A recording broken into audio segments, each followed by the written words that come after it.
Hey y'all, it's Kate from the Literary Apothecary, and today is Wednesday, so we're going to do another book review. And today I'm talking about The Liar's Knot by MA Carrick, which is book 2 in the Rook and Rose series. And guys, this book was amazing. It was so good. Now, this book only just came out, I think it was last week on December 7th. So this is going to be a spoiler-free review for The Liar's Knot.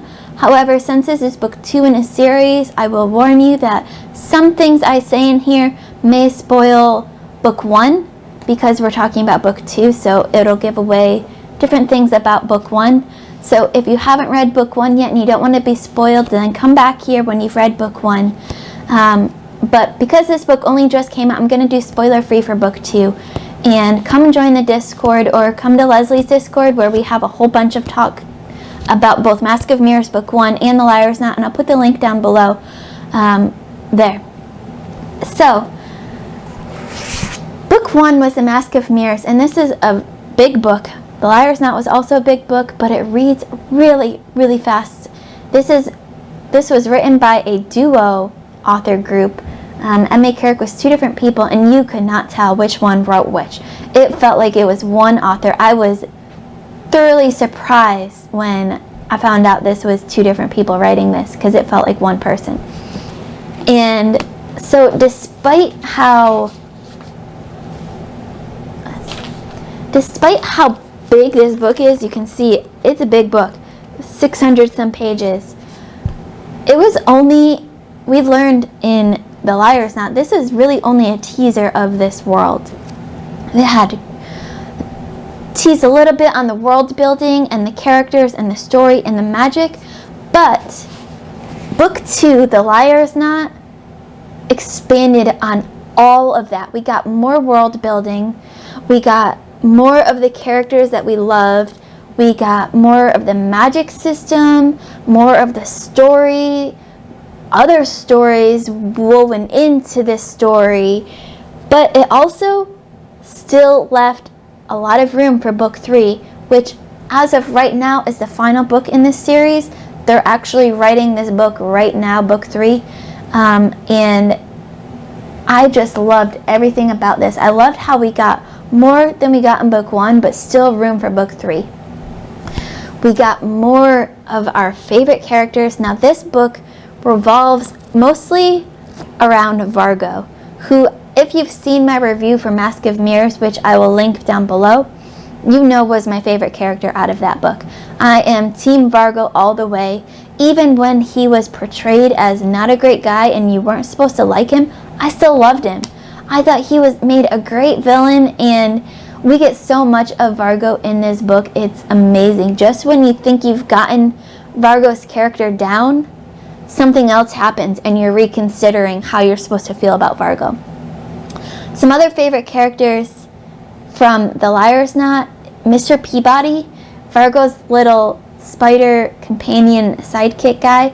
We learn Mr. Peabody's backstory and everything about him, and I won't say anything more because that'll give spoilers away, but holy cow, he's so fascinating to me. I love him to pieces. And also, I still love Tess. She is still so spunky and so great and such a fantastic character. Now, I know this was a really, really quick review, but that's pretty much all I can say without giving away spoilers for this book. So if you've read The Liar's Knot or if you've read Mask of Mirrors, come chat with me about them. I absolutely love this series and I can't recommend it more. As I've said before, and you've heard other people describe it, it's a Venetian setting with a con artist who comes to Nadezra to try to con the wealthy families in the city, but then gets the rug pulled out from underneath her, and it just gets plot after plot after plot woven into this very intricate plot that it, like I said, is big books, but they read so fast and it's addictive reading. You can't stop reading these books. I've tried, and I'm a chapter reader, so usually I read a chapter at a time before I move on to a different book. This book, I found myself reading 5 chapters at a time because I just couldn't stop. It is so good. I highly, highly recommend this book and this entire series. to anyone who loves plot-driven. See, the first book I would say is more character-driven. The second book is more plot-driven, so it's a good balance between the two. You've got your revenge stories, you've got your con artist stories, you've got politics and scheming and soft magic that you learn about a little bit at a time as you go through the books. I imagine we learned a lot more about it in The Liar's Knot, but I imagine we'll learn even more in the third book. And we got the first two books within the same year. We got The Mask of Mirrors earlier in, I think it was April, and then we just got this book in December, The Liar's Knot, and they're already writing book 3, so I'm hoping we get that early in 2022. And y'all, it was just so good. I can't say enough about this book. So good. Highly recommend it. Go pick up The Liar's Knot now if you've read Mask of Mirrors. If you haven't read Mask of Mirrors yet, go pick up Mask of Mirrors, because these books are so fantastic. And if you've read these books, let me know in the comments below who your favorite characters are. What team are you on? Don't forget to like, comment, subscribe, and hit that notification bell so you get notified every time I have a new video coming out. As always, my Patreon and my Discord information will be in the description below. It's only $1 a month to join my Patreon, but no pressure to join either. We just have a ton of fun. And keep reading, and I love y'all to the moon and back.